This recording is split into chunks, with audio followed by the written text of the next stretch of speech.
بین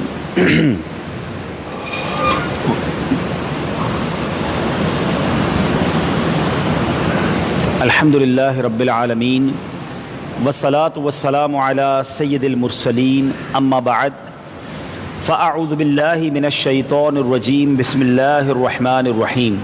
پڑھیے الصلاة والسلام علیک یا رسول اللہ وعلی آلک واصحابک یا حبیب اللہ. الصلاة والسلام علیک یا نبی اللہ وعلی آلک واصحابک یا نور اللہ. نویت سنت الاعتکاف. میٹھے میٹھے اسلامی بھائیوں اور میرے وہ اسلامی بھائی جو سوشل میڈیا پہ براہ راست ہمیں سن رہے ہیں، آج الحمدللہ دعوت اسلامی کے ایک بڑے ہی پیارے شعبے جامعۃ المدینہ میں جہاں رات کی تعلیم دی جاتی ہے، جامعۃ المدینہ کنز الایمان میں، وہاں آج طلباء اور اساتذہ جمع ہیں اور آج ان کی تقسیم اسناد کا سلسلہ ہے. گویا آج ہم خوش نصیب ہیں کہ ہمیں طالب علم دین جو ہیں ان کا ساتھ نصیب ہوا ہے. اللہ کریم ہم سب کا جمع ہونا اپنی بارگاہ میں قبول فرمائے. اسلامی سال کا پہلا مہینہ محرم الحرام جاری ہے.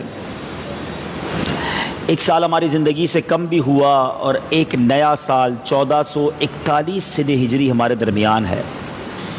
اسلامی سال کی اگر آپ سیکوینس پر ترتیب پر نظر دوڑائیں تو پہلا مہینہ محرم اور آخری مہینہ ذوالحجۃ الحرام. پہلا مہینہ بھی قربانی، آخری مہینہ بھی قربانی. پہلے مہینے میں تو اتنے واقعات ہوئے. 10 محرم الحرام کو ایک طویل فہرست ہے ہسٹری آف اسلام کے واقعات کی، مگر ایک واقعہ جو آج تقریباً 1400 سال گزرنے کے بعد بھی مومنین کے دلوں کو تڑپا دیتا ہے. مسلمان ہر سال اس کی یاد مناتے ہیں جو امام حسین اور ان کے قافلے کے ساتھ کربلا کے میدان میں ہوا. اور اسی طرح آخری مہینے میں ذوالحجۃ الحرام 10 ذوالحجہ کو ساری دنیا میں مسلمان سنت ابراہیمی ادا کر کر قربانی اللہ کی بارگاہ میں پیش کرتے ہیں اور اس قربانی کی یاد کو تازہ کرتے ہیں جو حضرت اسماعیل ذبیح اللہ علی نبینا علیہ الصلوۃ والسلام کے ساتھ حضرت ابراہیم نے پیش کی تھی. جی اب ٹھیک ہے انشاءاللہ. تو یہ دونوں مہینے ہمیں کس طرح قربانی کی یاد دلاتے ہیں اور یہ بتاتے ہیں کہ اسلام قربانیوں کے ذریعے، صبر کے ذریعے، تکلیفوں کے ذریعے پھیلا ہے.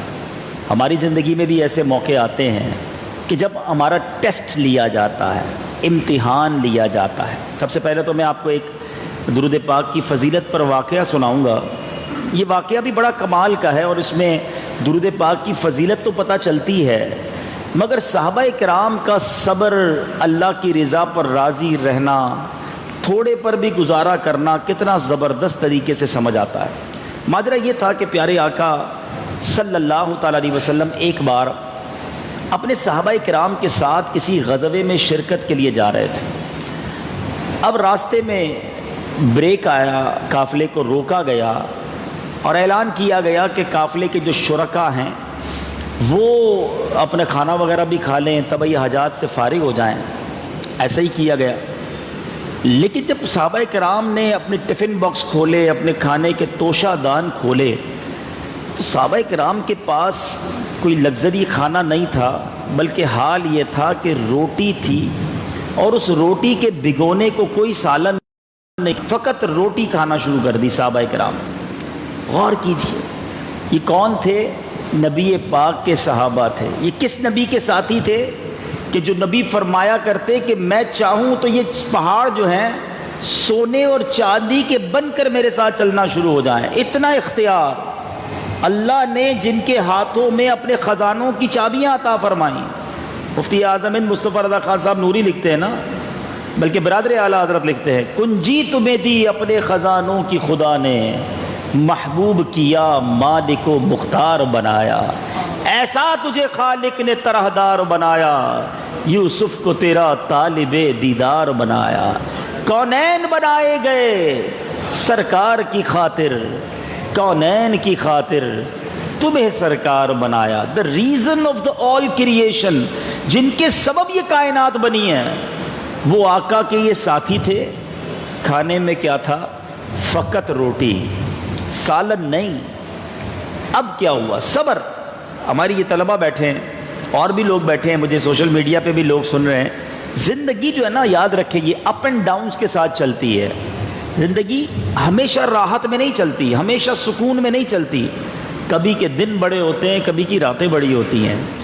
کبھی کبھی تکلیف آتی ہے. بعض اوقات لوگ ہیں نا، ہم کسی اور کو دیکھتے ہیں نا، بڑا اس کا چہرہ خوش ہوتا ہے، اچھے سے اس کی گاڑی ہوتی ہے یا بڑا گھر ہوتا ہے یا بڑا وہ جناب ٹریول کر رہا ہوتا ہے، ہم کہتے ہیں یار کتنا سخی ہے، کیسا مزے میں ہے یار، کیا لائف گزار رہا ہے، فلاں موٹر سائیکل لے لی، اچھی سی گھڑی لے لی، وہ زبردست جوتے لے لیے. اب دور سے دیکھنے والا سمجھ رہا ہے یہ سب سے زیادہ خوش ہے. کبھی جاؤ تو سی اس کے پاس، اس سے تو پوچھو اس کے پاس کتنے غم ہیں. دنیا میں کوئی سخی نہیں ہے. یاد رکھیے گا، پرابلم سب کے ساتھ ہوتے ہیں. کسی کے گھریلو پرابلم ہوتے ہیں، کسی کے باہر کے پرابلم ہوتے ہیں. اصل میں ہمارا تو بعض اوقات ساری دنیا میں ملاقاتیں رہتی ہیں، کبھی کبھی ہمیں بھی ہوتا ہے. یقین کریں، کبھی کبھی اسلام میں لے جاتے ہیں نا کسی بہت بڑی شخصیت کے گھر پہ کہ بھائی آپ کی ملاقات کرانی ہے. اس کا گھر، اس کا لگژری لائف اسٹائل، اس کے نوکر چاکر، اس کی فیکٹری، بندہ دیکھے یار کہ اللہ نے کتنا نوازا ہے. یقین کرے کئی بار ایسا ہوتا ہے کہ وہ کہتا ہے آپ سے اکیلے میں بات کرنی ہے. اور جب وہ اکیلے میں لے جا کر اپنے مسئلے بتاتا ہے نا، تو بندہ کہتا ہے یا اللہ تیری مہربانی، میں کتنا سخی ہوں، یہ کتنا پریشان ہے. کسی کے بیٹے کے مسئلے، فیملی کے پرابلم، بیماریاں عجیب و غریب، آپس میں لڑائی جھگڑے، جان جانے کا خوف، اغوا ہونے کا خوف، پرابلمز ہی پرابلم ہے. ہاں یہ ضرور ہے کہ پرابلم کی نوعیت مختلف ہوتی ہے. کسی کے پاس پیسے تھوڑے ہیں اس لیے پرابلم ہے، کسی کے پاس پیسے زیادہ ہیں اس لیے پرابلم ہے. کسی کے جناب بچے نہیں ہیں اس لیے پرابلم ہے، کسی کے بچے ہیں مگر وہ نافرمان ہے، یہ پرابلم ہے. پرابلم ضرور ہے، مسائل چلتے ہی رہیں، آج نہیں ہے تو کل ہو جائے گا. کوئی بندہ کہ میں ساری زندگی سخی رہوں، انتظار رکھو، پرابلمز آئیں گی. مگر اب ان پرابلم سے گزرنا کیسے ہے؟ ایک تو یہ کہ بھائی پرابلم آئی اور شکوہ، شکایت، واویلا، ڈھنڈورا، بڑا پریشان ہوں، بڑا مشکل میں ہوں، بالکل مزہ نہیں آ رہا، کھانے کو بھی نہیں ہے، غریب ہو گیا، فلاں آگے نکل گئے، میں پیچھے رہ گیا. یہ ساری باتیں کرنے سے کیا آپ آگے نکل جائیں گے؟ کیا پیسے آ جائیں گے؟ کیا بیماری چلی جائے گی؟ بتائیے کوئی حل ہے؟ یہ بولنے سے، یہ باویلا کرنے سے مسئلہ حل نہیں ہوتا. نقصان ضرور ہوتا ہے. دو نقصان ہوتے ہیں. ایک تو مورلی نقصان یہ ہوتا ہے کہ جب بندہ بار بار اپنے پرابلم ڈسکس کرتا ہے نا، تو وہ پرابلم والا ہی نظر آتا ہے. وہ ہمیشہ ڈی مورلائز رہے گا، وہ مشکل ہی میں رہے گا، اس کا چہرہ بھی بیچارے کا بجھا ہوا رہے گا، موڈ بھی آف رہے گا. اور دوسرا پرابلم، آپ کو جو صبر پر ثواب ملنا تھا نا، وہ ثواب گیا. مسئلہ حل نہیں ہوا مگر ثواب بھی چلا گیا. ڈبل لاس ہو گیا نا. مسئلہ ادھر کا ادھر ہی کھڑا ہے اور صبر کا ثواب بھی چلا گیا. مگر صحابہ یہ نہیں کرتے تھے. صحابہ کیا کرتے تھے؟ زباں پر شکوے رنجو علم لایا نہیں کرتے. زباں پر شکوے رنجو علم لایا نہیں کرتے. نبی کے نام لیوا غم سے گھبرایا نہیں کرتے. They are always ready. اور یہ بیسیکلی اس کو ریڈی رہنے کے لیے قرآن نے پہلے بتا دیا نا. ایسا تو نہیں کہ اچانک پرابلمز آتی ہیں، اچانک مشکلیں آتی ہیں. جناب قرآن تو ہمارے پاس 1450 سال پہلے تشریف لے آیا. قرآن نے کیا فرمایا؟ وَلَنَبْلُوَنَّكُمْ بِشَيْءٍ مِّنَ الْخَوْفِ وَالْجُوعِ وَنَقْصٍ مِّنَ الْأَمْوَالِ. ہم ان قریب تمہیں آزمائیں گے. ایگزامینیشن آئے گا. کن کن چیزوں سے؟ بھوک سے، خوف سے، مالوں کی کمی سے، جانوں کی کمی سے پرابلم آئے گی.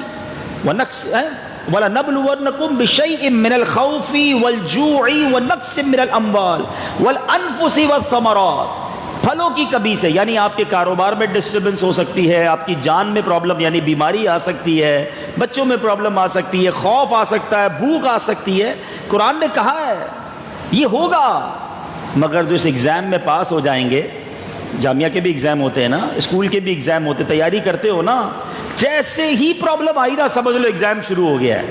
پہلی کال آئی آپ کو کہ یار طبیعت ڈاؤن ہو رہی ہے، ایگزام شروع ہو گیا. پیسے کم ہو گئے، ایگزام شروع ہو گیا. نوکری چھوٹ گئی ہے، ایگزام شروع ہو گیا. کاروبار میں نقصان، ایگزام شروع ہو گیا. اللہ کی طرف سے آزمائش آ گئی ہے اور میرا امتحان ایگزام شروع ہو گیا ہے.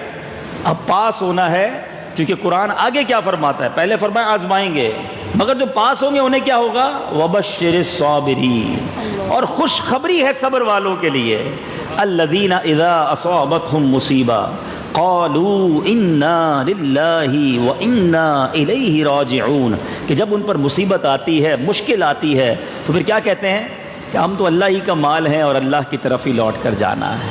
یہ سیکھنا ہے۔ حضرت ہمارے صحابہ کرام، کربلا کے واقعات آپ سنیں گے اس مہینے میں، صحابہ کرام کے واقعات سنیں گے، سیکھیں ان سے۔ ہر حال میں اللہ کا شکر تھا۔ میں کل پروگرام ریکارڈ کروا رہا تھا مدنی چینل کا، تو اس میں حضرت ایوب علیہ السلام کے صبر پر بیان تھا۔ اللہ اکبر، ان کی سیرت تو پڑھیں یار، کیا نہیں تھا ان کے پاس اور سب چلا گیا، اولاد کثیر، مال کثیر، پراپرٹی کثیر، صحت زبردست، چہرہ خوبصورت، نبوت ملی ہوئی، ہر چیز موجود تھی نا، گھر چلے گئے، پراپرٹی چلی گئی، بچوں کا انتقال ہو گیا، جانور جل گئے، جانور تباہ ہو گئے، آخر میں صحت بھی خراب ہو گئی، آپ کی بیماری بھی شدید، مگر ہر حال میں ایک ہی جملہ کہتے تھے، اللہ نے دی تھی، اللہ نے واپس لے لی، جو اس کی مرضی میں اس پر راضی ہوں۔ یہ اللہ والوں کا انداز ہے۔ اب اس واقعے میں بھی روٹی ہے، صحابہ کے پاس سالن نہیں۔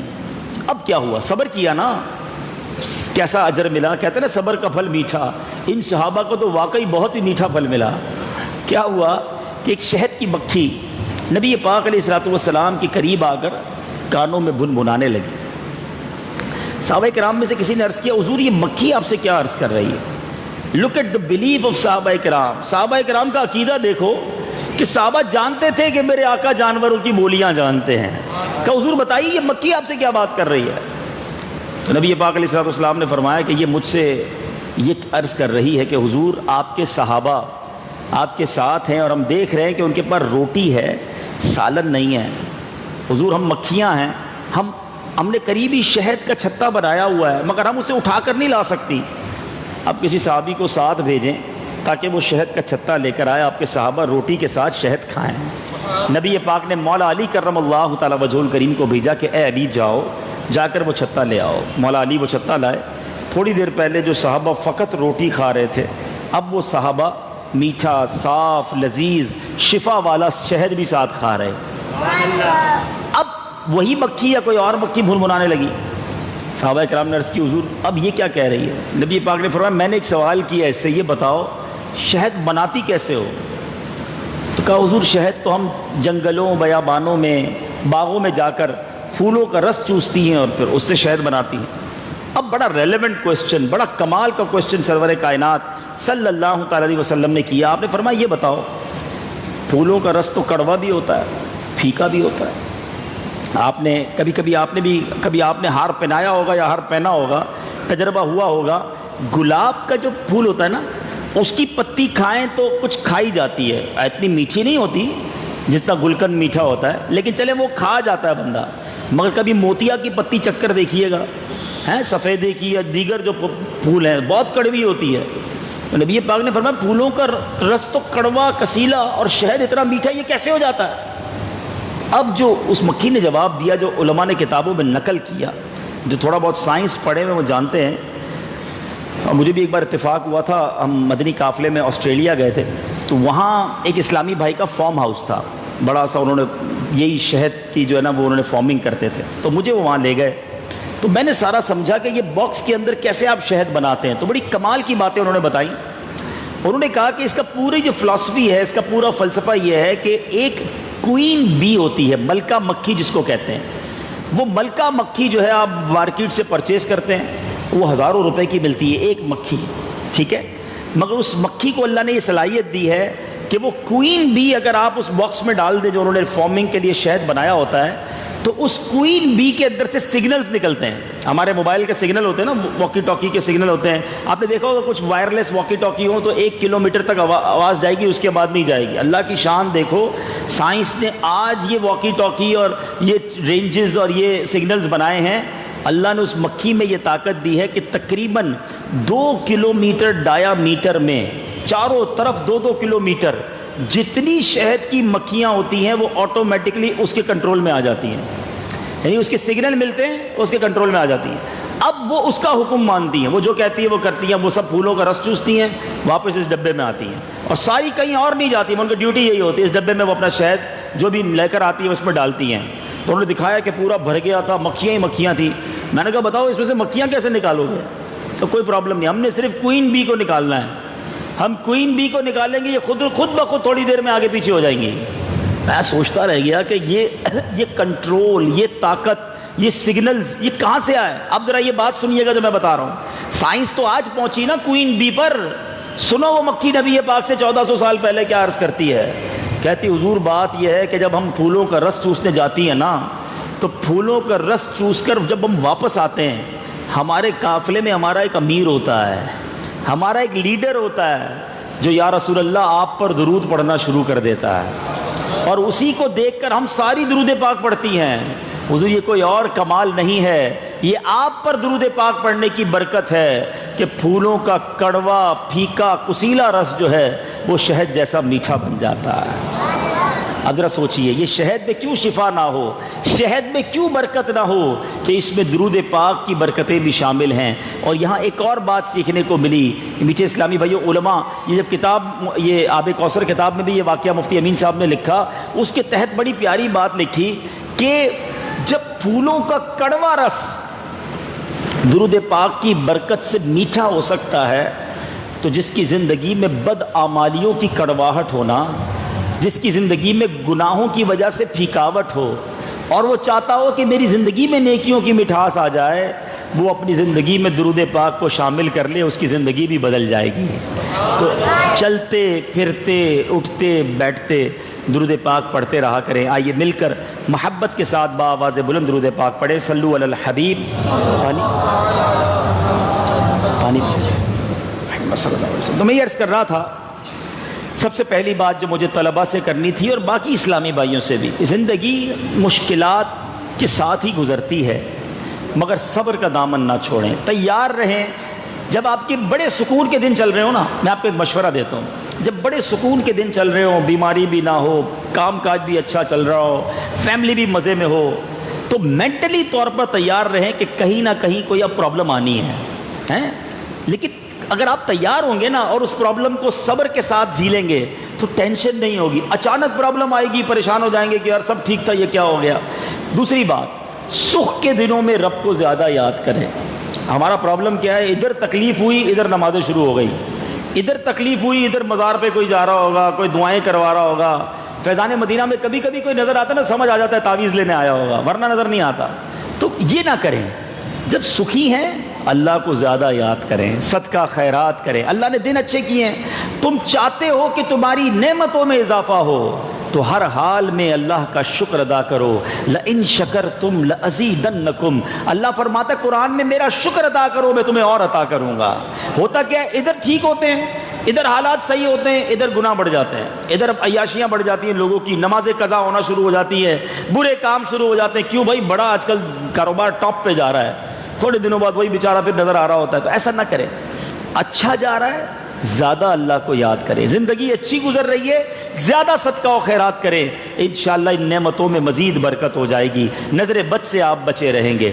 اب بات کرتے ہیں، ماشاءاللہ یہاں طلبہ موجود ہیں، اور طلبہ کے ساتھ شیطان جو ہے نا، خاص طور پہ طالب علم دین، اس کو شیطان بڑے وار کرتا ہے۔ یعنی اگر عام افراد ہیں نا، عام لوگ، ان پر کم وار کرتا ہے، شیطان طالب علم دین پر زیادہ وار کرتا ہے۔ اور اس کی وجہ ہے، اس کی وجہ یہ ہے کہ شیطان پر سب سے زیادہ اگر کوئی بھاری ہے نا تو وہ عالم دین ہے۔ عام لوگوں کو تو یوں منٹوں میں گمراہ کر دیتا ہے، عالم دین کو آسانی سے وہ گمراہ کر نہیں پاتا، اور وہ چاہتا ہے کہ عالم نہ بنے لوگ، کیونکہ عالم صرف خود نہیں بچتا، وہ دوسروں کو بھی بچا رہا ہوتا ہے، علم آ جاتا ہے نا۔ اب مثال کے طور پہ کوئی عالم بیٹھا بیان کرے گا تو جتنے لوگ بیٹھے ہیں ان کو بھی وہ ساری باتیں بتائے گا۔ ابھی فی الحال میں بھی آپ کو شیطان کے وار ہی بتا رہا ہوں نا، شیطان سے بچنے کی نسخے ہی بتا رہا ہوں، تو شیطان خوش تو نہیں ہو رہا ہوگا یار یہ کیا ہو گیا، میری سارے میرے طور طریقے یہ تو سب کو پتہ چل جائیں گے۔ تو عالم جو ہوتا ہے وہ شیطان پر بڑا بھاری ہوتا ہے، تو ہمیں یہ سمجھ لینا ہے کہ اس طالب علم پر شیطان زیادہ حملہ کرے گا، کبھی وہ کہے گا مزہ نہیں آ رہا، کبھی کسی طالب علم سے لڑائی ہو جائے گی، کبھی استاد صاحب اچھے نہیں لگیں گے، کبھی تھکن لگے گی، کبھی کوئی دل توڑ دے گا چھوٹی چھوٹی بات پر. مطلب کبھی مجھے یہ سمجھ نہیں آیا کہ دل توڑ کر اسکول لوگ نہیں چھوڑتے، کالج نہیں چھوڑتے کہ نہیں یار اسکول میں فلاں طالب علم نے یہ کہہ دیا کہ بھائی تم نہیں پڑھ سکتے تو اب میں کالج نہیں جاؤں گا. کاروبار نہیں چھوڑتے، نوکری نہیں چھوڑتے، دھکے دیتے، اتنی گالیاں برا بھلا کہتے لوگ، پھر بھی نوکری نہیں چھوڑتے کیونکہ پیسے مل رہے ہوتے ہیں. اور ذرا سی کوئی بات کرتے تو جامعہ چھوڑ کے چلے جاتے ہیں، مدرسہ چھوڑ کے چلے جاتے ہیں. اس کا مطلب یہ ہماری بھی غلطی ہے. شیطان نہیں چاہے گا کہ آپ عالم دین بنیں. آپ میں ایسے اولا والے بھی ہو سکتا ہے بیٹھے ہوں، ثانیہ والے بیٹھے ہوں، ثالثہ والے بیٹھے ہوں. آپ ہسٹری اٹھا لیں، مدرسوں کی ہسٹری اٹھائیں. اولا میں داخلہ لینے والے طلباء میں سے کتنے % دور حدیث میں پہنچتے ہیں؟ اور پہلی جماعت میں اسکول میں داخلہ لینے والوں میں سے کتنے % میٹرک کرتی ہے؟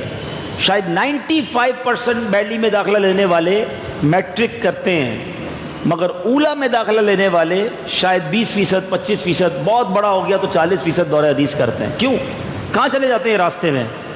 تو یہ وہی بات ہے کہ ان پر شیطان حملے کرتا ہے، ان کو سستی دلاتا ہے، ان کو ورغلاتا ہے. اس کو سمجھنا ہے. شیطان کے واروں کو نہیں سمجھو گے تو یہ راستے سے اچک کر لے جائے گا.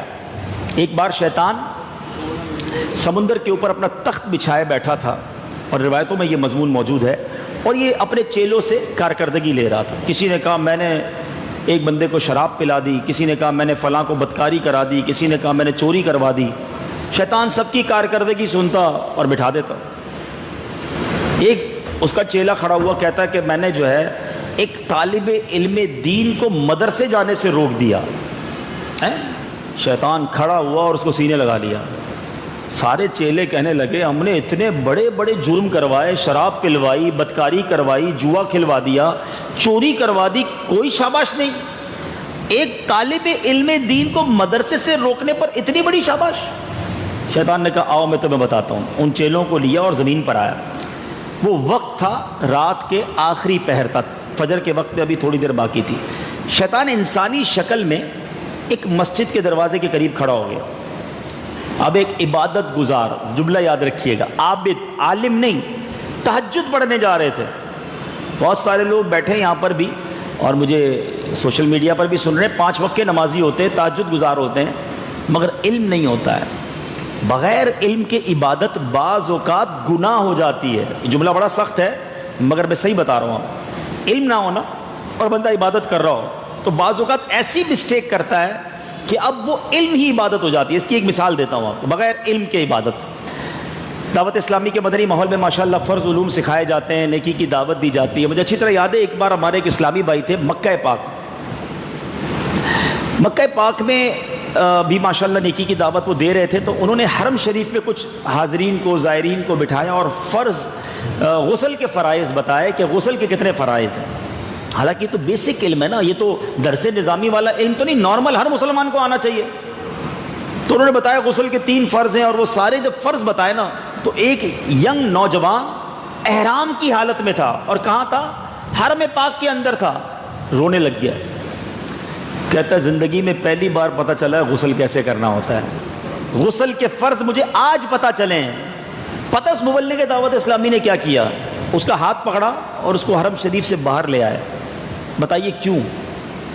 آپ کو یہ مسئلہ تو پتہ ہے نا کہ کوئی ناپاک ہو تو اس کا مسجد میں جانا حرام، ہر قدم حرام، گناہ. اور مکے کی ایک نیکی کتنی نیکی ہے بتاؤ نا؟ 1,00,000 نیکی. جو ناپاکی کے عالم میں طواف کرے، ایک گناہ کتنا ہے؟ 1,00,000 گناہ. کر طواف رہا ہے، ہو گناہ گار رہا ہے. پڑھ قرآن رہا ہے، ہو گناہ گار رہا ہے. کیوں؟ علم کے بغیر نا. اور میں صحیح بتا رہا ہوں آپ کو. آپ میں سے کئی ماشاءاللہ یہ علوم جانتے تو آپ کو لگتا ہوگا یہ تو بڑی نارمل بات ہے. یہ بھی نہیں پتا جناب، نہیں پتا لوگوں کو. 60 سال ہو گئے، 50 سال ہو گئے. میری ایک بہت بڑے مل اونر سے ایک بار ملاقات ہوئی جس کی فیکٹری میں ہزاروں لوگ کام کرتے ہیں. ایک بار ہم ان کو قافلے میں لے گئے، وضو خانے پر وضو کا پریکٹیکل ہوا. واللہ وہ شخص کہتا ہے ساری زندگی نمازیں بھی پڑھی، وضو آج پتہ چلا کیسے کرنا ہے. اب بتاؤ، پاکستان کے ٹاپ ایکسپورٹر ہو کر تمہیں وضو کرنا نہیں آتا؟ علم کے بغیر زندگی ایسی ہے. جتنے لوگ مجھے سن رہے ہیں نا، بغیر علم کے نہ رہنا. نمازیں جبھی مقبول ہوں گی جب صحیح طریقے سے ہوں گی نا. تلاوت کا ثواب جب ملے گا جب تلاوت کا علم ہوگا آپ کے پاس کہ پڑھنا کیسے، اس کے آداب کیا ہیں، اس کے اصول کیا ہیں، اس کے ضوابط کیا ہیں۔ شوق میں عبادت تو کرتے ہیں مگر علم پڑھنے کے لیے تیار نہیں ہیں۔ اب حج کو ہی دیکھ لیں، پچھلے دنوں حج ہوا، لاکھوں لوگ گئے حج پر اور لاکھوں کروڑوں خرچ کر کے گئے نا۔ اب کمال کی بات دیکھیں شیطان کتنا مردود ہے، اب سمجھیے گا اس کا وار۔ حج کرنے والا 5 لاکھ 6 لاکھ 7 لاکھ روپے بھی دیے اور 40 دن بھی دیے۔ دونوں چیزیں مشکل ہیں آج کے دور میں، پیسے خرچ کرنا اور ٹائم دینا۔ جب یہ دونوں دے دے تو کمال ہو جانا چاہیے تھا نا، مگر شیطان مردود کا وار دیکھیں، پیسے بھی خرچ کروا دیتا ہے، ٹائم بھی دے دیتا ہے، مگر 3 دن حج سیکھنے کے لیے وقت نہیں دیتا تھا۔ حاجی 3 گھنٹے نہیں دیتا حج سیکھنے کے لیے، 40 دن کے لیے جانے کے لیے تیار ہے۔ پھر ادھر جو غلطیاں ہو رہی ہوتی ہیں، ادھر جو مسٹیکس ہو رہی ہوتی ہیں، اور پھر بعض اوقات وہی بات اللہ قبول کر لے، ورنہ کئی حاجی تو نظر آ رہا ہے کہ قدم قدم پر گناہ کر رہے ہوتے ہیں۔ وہی بات ہے علم کے بغیر عمل۔ اب وہی ہوا، ابھی صبح کا وقت تھا، درود پاک پڑھ لے، صلو علی الحبیب۔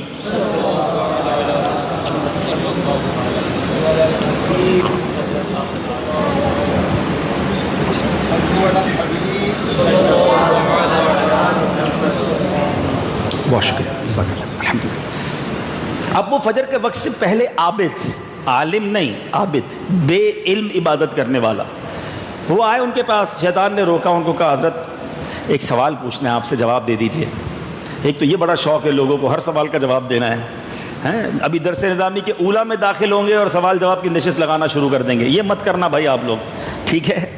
ہمیں تو درس نظامی کرنے کے بعد بھی مدنی مرکز کی طرف سے اجازت نہیں ہے کہ دارالفتہ والوں کا کام، کیونکہ لائیو سوال جواب جو ہوتا ہے نا وہی بندہ خطا کھاتا ہے، ایک کا جواب دے دے گا دوسرے کا نہیں دے پائے گا، یاد نہیں ہوگا، پھر بعض اوقات شیطان یہ ڈالتا ہے کہ یار تم بولو گے مجھے نہیں آتا تو لوگ کیا کہیں گے، اب نہیں آتا کہنے کی طاقت نہیں ہے، حالانکہ بڑے بڑے بزرگان دین صاف کہہ دیا کرتے لا ادری، میں نہیں جانتا۔ آج آپ بھرے مدنی مذاکرے کو دیکھیں نا، امیر اہل سنت اور بعض اوقات مفتیان کرام ساتھ بیٹھے ہوتے ہیں اور کروڑوں لوگ مدنی چینل پر دیکھ رہے ہیں، وہ عام شخصیت بھی نہیں ہے، کروڑوں کے پیر ہیں، مگر صاف کہہ دیتے ہیں مجھے نہیں پتا اس مسئلے کا، میں بعد میں بتاؤں گا، ابھی ذرا دیکھ لیتے ہیں۔ اچھا بعض اوقات مفتی صاحب بھی کہتے ہیں نہیں مجھے نہیں پتا کل بتائیں گے، یہ کتنا بڑا دل گردہ ہے، اور یہی اسلام کی خوبصورتی ہے۔ مطلب ہر فن مولا تو کوئی نہیں ہوتا نا، ہر بات کا جواب دینا ہے۔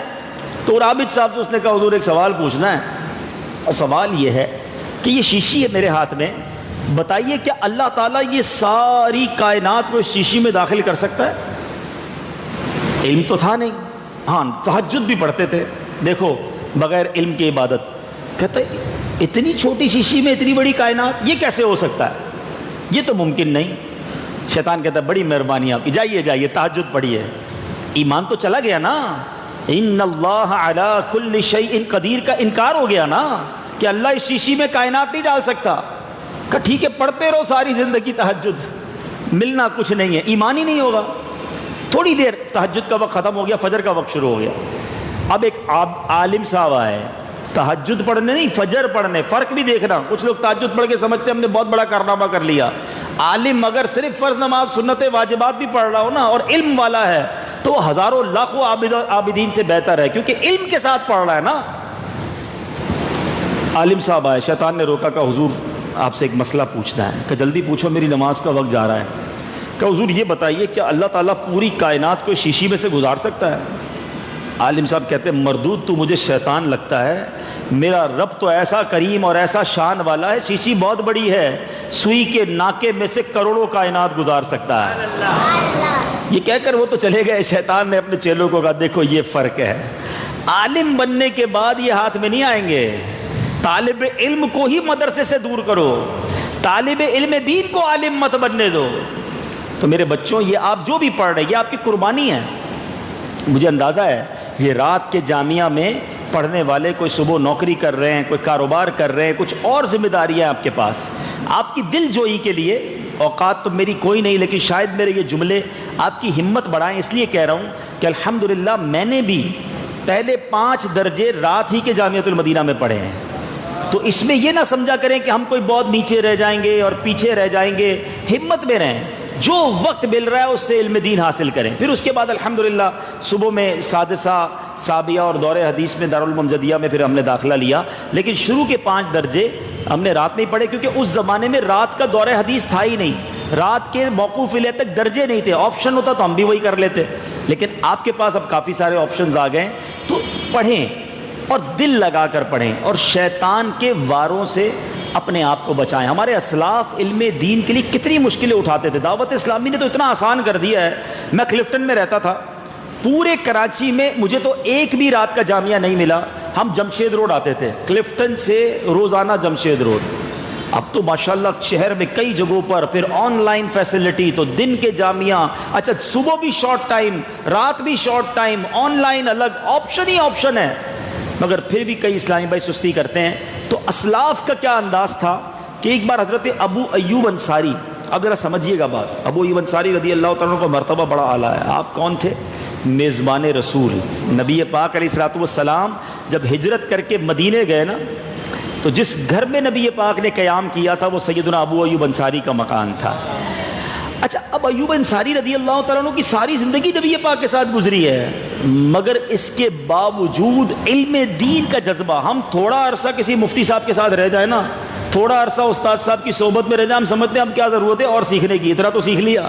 ساری زندگی نبی پاک کے قدموں میں رہے، کتنا علم سیکھا ہوگا براہ راست۔ مگر آپ کے بارے میں آتا ہے کہ ایک بار مدینہ منورہ سے مصر کا سفر صرف اس لیے اختیار کیا کہ حضرت عقبہ بن عامر رضی اللہ تعالیٰ عنہ سے ایک حدیث سنیں، فرام مدینۃ المنورہ سے ایجپٹ۔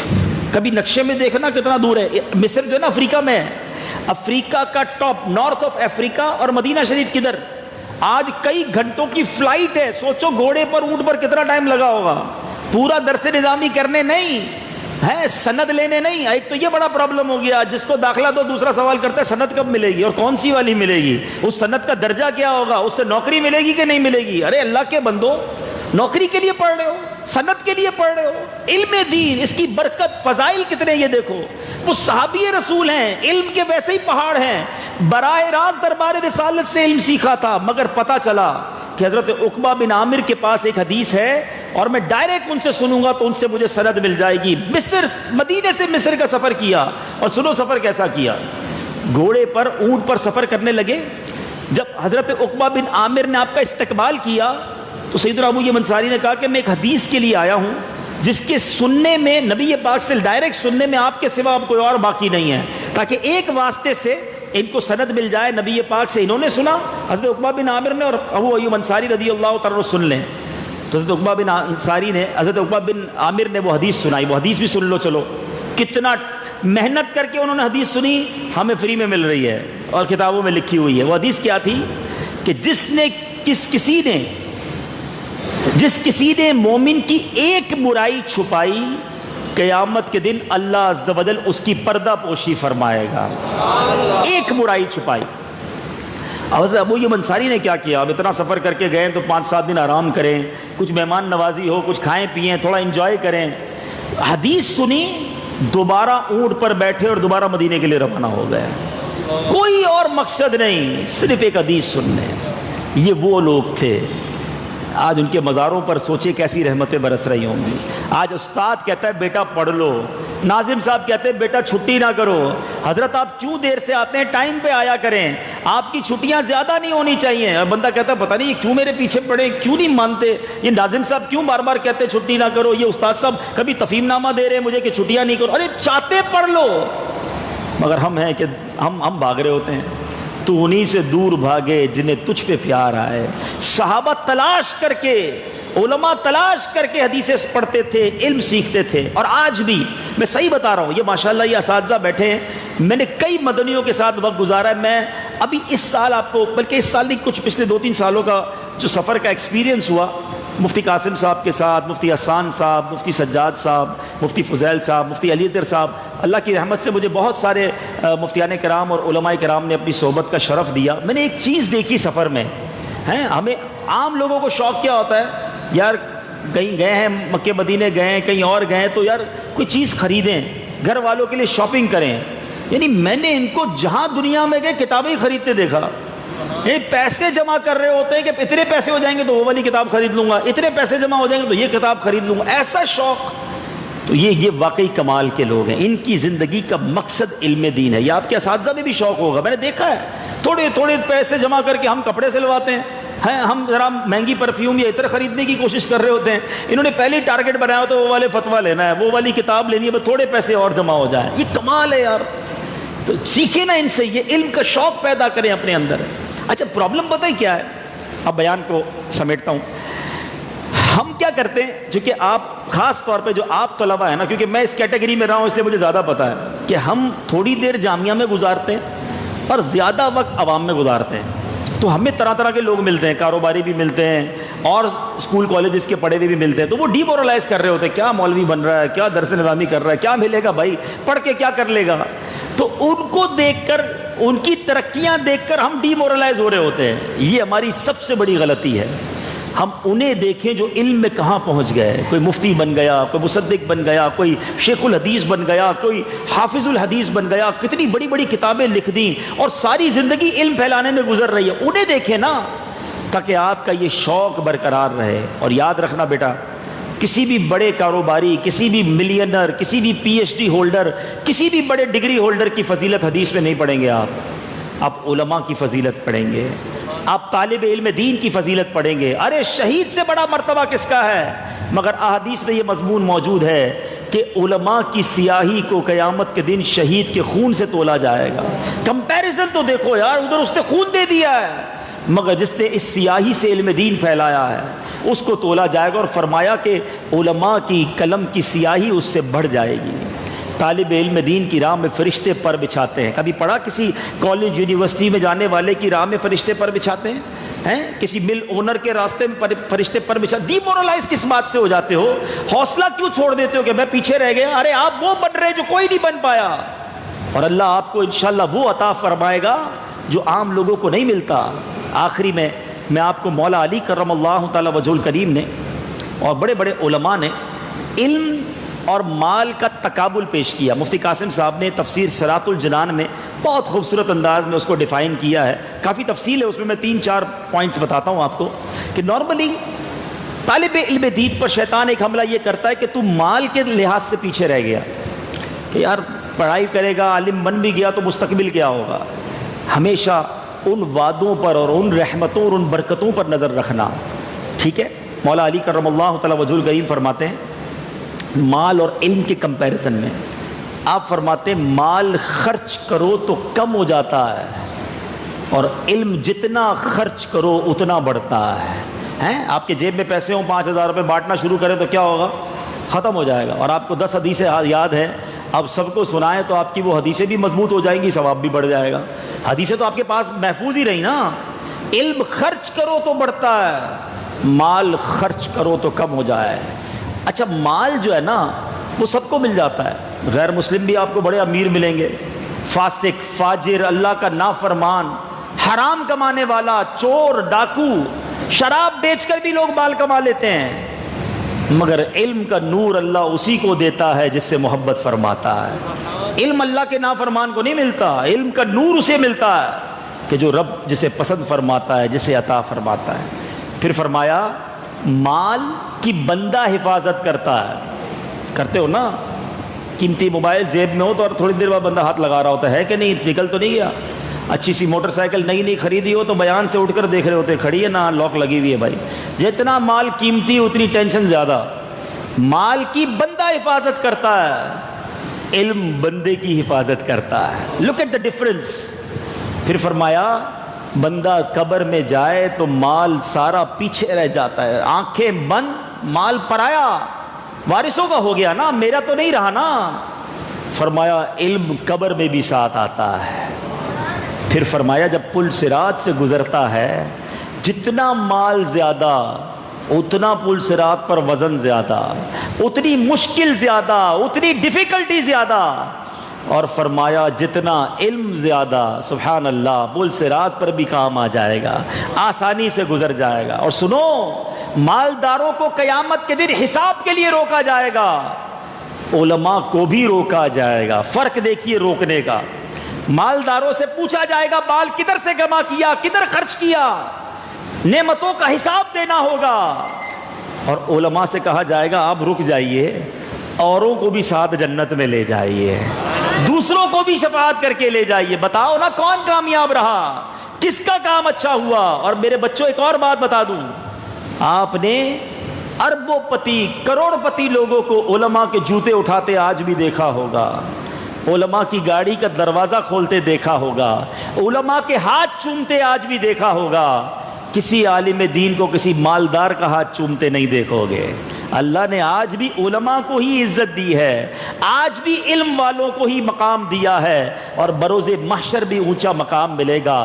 علماء تو علماء، اے وہ والدین جن کے بچے عالم بن رہے ہیں، سنو تمہیں مبارک ہو، قیامت کے دن علماء کے والدین، حفاظ کرام کے جو والدین ہوں گے، ان کو جنتی تاج اور جنتی حلہ پہنایا جائے گا۔ قیامت کے دن انہیں یہ مقام دیا جائے گا۔ وہ والدین جو اپنے بچوں کو دین کی طرف آنے سے روکتے ہیں، میں آپ سے پوچھتا ہوں، بتائیے مجھے کوئی روایت۔ لوگ کہتے ہیں یار یہ کاروبار کر لے اچھا ہے، کیا بلینر اور ملینر کے والد کو قیامت کے دن تاج پہنایا جائے گا؟ Masters, bachelors, P H D, doctor, اس کے والدین کو کوئی جنتی لباس ملے گا؟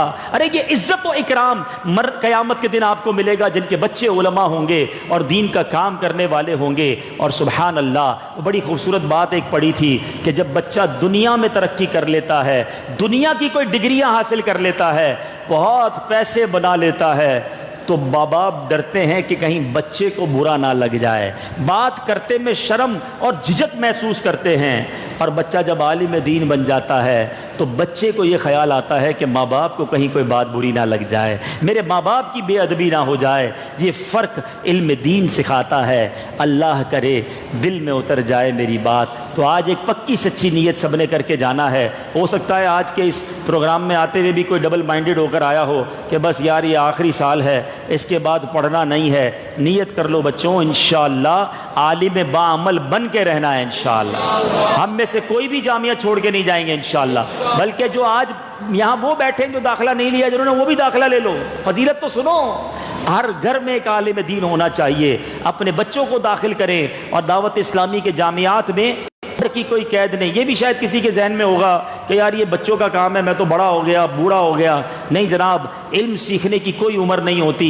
آپ 70 سال کے ہیں، آپ کو ویلکم ہے۔ بلکہ پچھلے دنوں مجھے بتا بھی رہے تھے کہ 60-70 سال کے اسٹوڈنٹ ہیں بھی، سفید داڑھی والے اسٹوڈنٹ ہیں اور اچھا پڑھ رہے ہیں ماشاءاللہ۔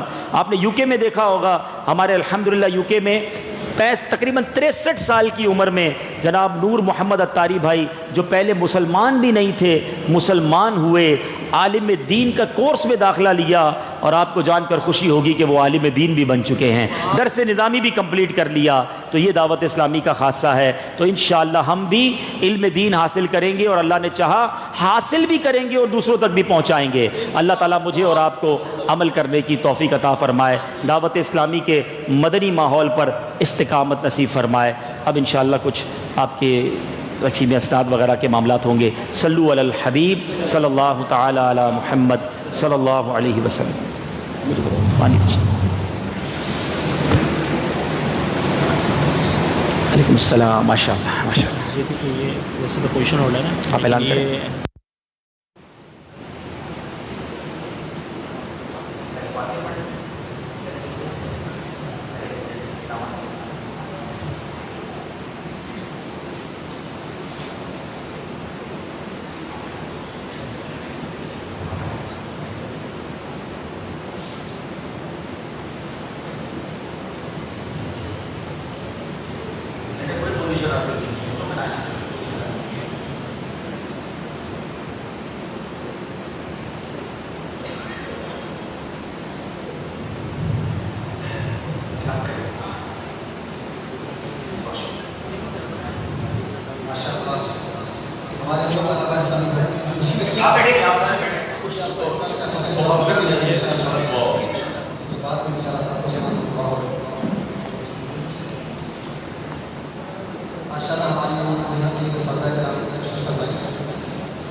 دو درجے ہیں، ثانیہ کے 2 درجے ہیں ماشاءاللہ، اور اس سال میں مشہور ہے جہاں نائٹ کے 3 درجے ہیں۔ مصطفیٰ اللہ مکی جیسے وہ اسلامی بھائی انہوں نے تیسری پوزیشن حاصل کی ہے فسٹ آف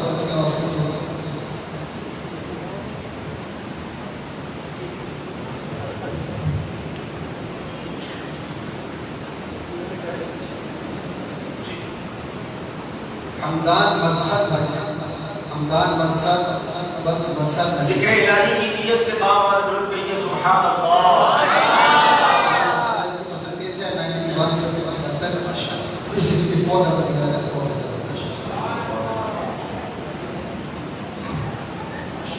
شورا کے ہاتھ سے. دوسری پوزیشن ہوا مسجد میں انس خاور نبی سبحان اللہ. اللہ کی نیت سے سبحان اللہ کی جواب کی نیت سے خدا مکی میں پہلی پوزیشن دی ہے ہمارے ساتھ بھائی.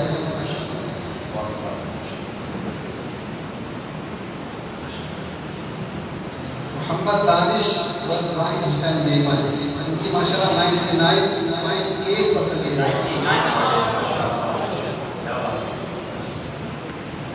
عالم بعمل بنا. اب چھوڑنا نہیں ہے آپ نے, مفتی بننا ہے انشاءاللہ انشاءاللہ. دے بھائی بہت مبارک. اسی پوزیشن ہے ہمارے طاہا احمد وحید احمد بارکی یہ پرسنٹیج ہے 79.5 ماشاءاللہ. طاہا احمد سبحان اللہ ماشاءاللہ ماشاءاللہ بہت مبارک. دوسری پوزیشن ہمارے محمد شہزاد بن محمد حسین بیٹھی ہے 84.5% ماشاءاللہ ماشاءاللہ ماشاءاللہ. پہلی پوزیشن والا مسئلے میں سے محمد فیروز السلام علیکم. محمد صادق خیریت سے ہیں؟ ٹھیک ہے 94% ماشاءاللہ. سبحان اللہ کہتے ہیں بسم اللہ ماشاءاللہ خیریت سے ہیں؟ ٹھیک ہے ماشاءاللہ. اللہ پاک خوش رکھے. اب انشاءاللہ درجہ ثانیہ سے جو ہمارے یہاں پر درجے ہیں ثانیہ مکی تیسری پوزیشن محمد کامران بن محمد انیس یہ حج پر ہے ماشاءاللہ. دوسری پوزیشن ثانیہ مکی میں سے محمد رضا بن محمد زیاد الدین حج کیا ماشاءاللہ ماشاءاللہ ان کی پرسنٹیج ہے 88.8 ماشاءاللہ مبارک ماشاءاللہ. سب کے ہاتھ سے یہ تحفہ نصیب کریں گے. ثانیہ مکی میں پہلی پوزیشن آمین. اللہ پاک مغفرت فرمائے. ماشاءاللہ دونوں کی پرسنٹیج سیم ہے کاشف احمد و محمد حنیف ملتانی ماشاءاللہ. دوسرے محمد الطارق بن عبد الکریم ماشاءاللہ ماشاءاللہ ماشاءاللہ. سبحان اللہ ماشاءاللہ ماشاءاللہ. بہت بہت مبارک. محمد رضا امین محمد امین بھائی ہے کی پرسنٹیج ہے 6.3 ماشاءاللہ. محمد رضا امین کی ماشاءاللہ ڈاکٹر بھی ہیں ماشاءاللہ. اچھا کیا بات ہے. اب گناہوں سے بچانے والے ڈاکٹر بھی بن جائیں گے انشاءاللہ انشاءاللہ. میں شورا کے حاصل ہوتا ہوں اس فرمائیں کے بعد ماشاءاللہ مبارک. محمد عمران خان محمد عبد الرسول خان پہلی پوزیشن ثانیہ مدنی میں سے دو اس میں بنی ہے. واہ بھائی محمد سرفراز محمد صدیق محمد سرفراز صدیق 9.5 ماشاءاللہ.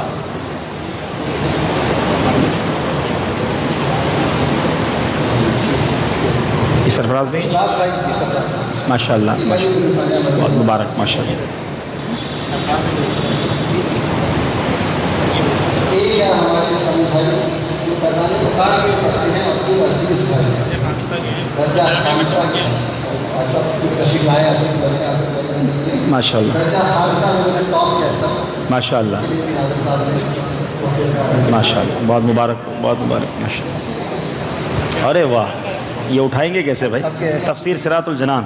چلیں بھائی ساتھ ہی بیٹھ جائیں یہاں پر. ماشاءاللہ ماشاءاللہ ماشاءاللہ. ٹھیک ہے.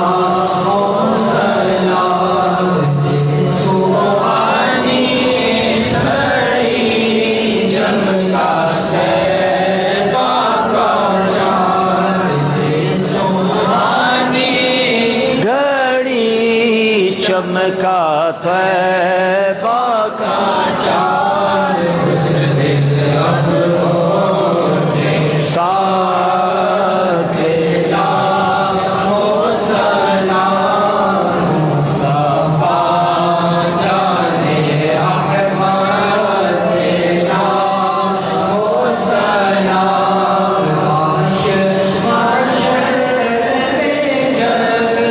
ان کی آمد ہو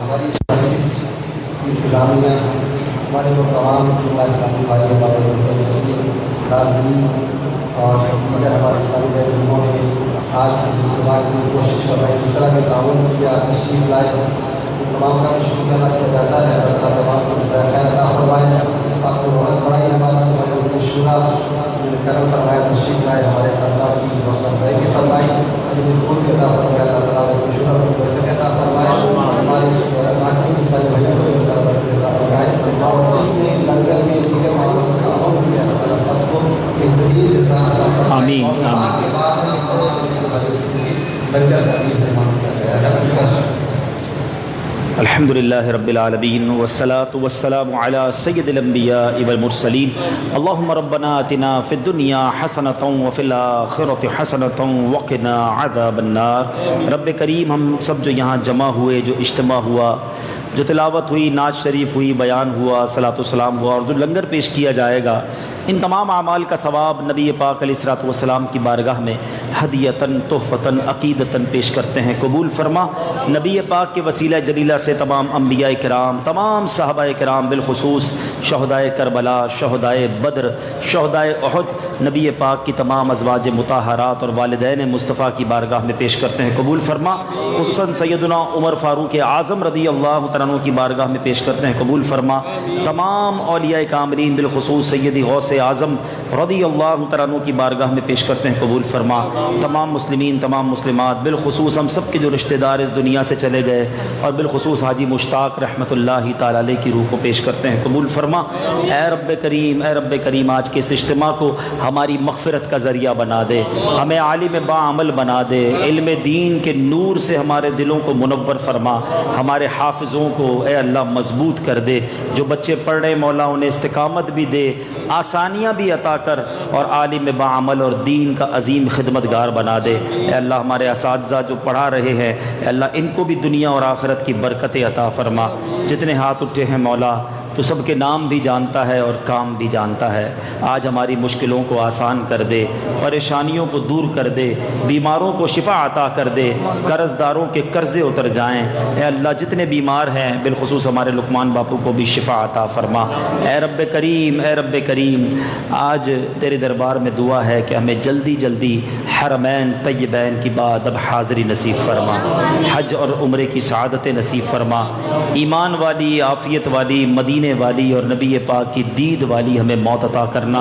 اے اللہ جنت البقیع ہم سب کا مقدر فرما، ایمان پر، دعوت اسلامی پر اور امیر اہل سنت کی غلامی پر استقامت نصیب فرما.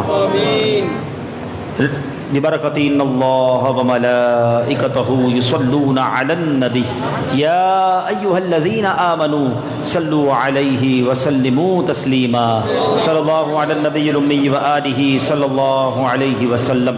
صلاۃ وسلاما علیک یا سیدی یا رسول اللہ. یا اللہ مسلمان جہاں جہاں پریشان ہیں اور کافروں کے نرغے میں ہیں، اللہ مسلمانوں کی غیب سے مدد فرما، روح القدس کے ذریعے مدد فرما، مسلمانوں کا بول بالا فرما، تیرے دین کا بول بالا فرما، ہمارے وطن عزیز پاکستان کی بھی خیر فرما۔ وصلی اللہ تعالی علی خیر خلقہ محمد وآلہ وصحبہ اجمعین برحمتک یا ارحم الراحمین بحق لا الہ الا اللہ محمد رسول اللہ۔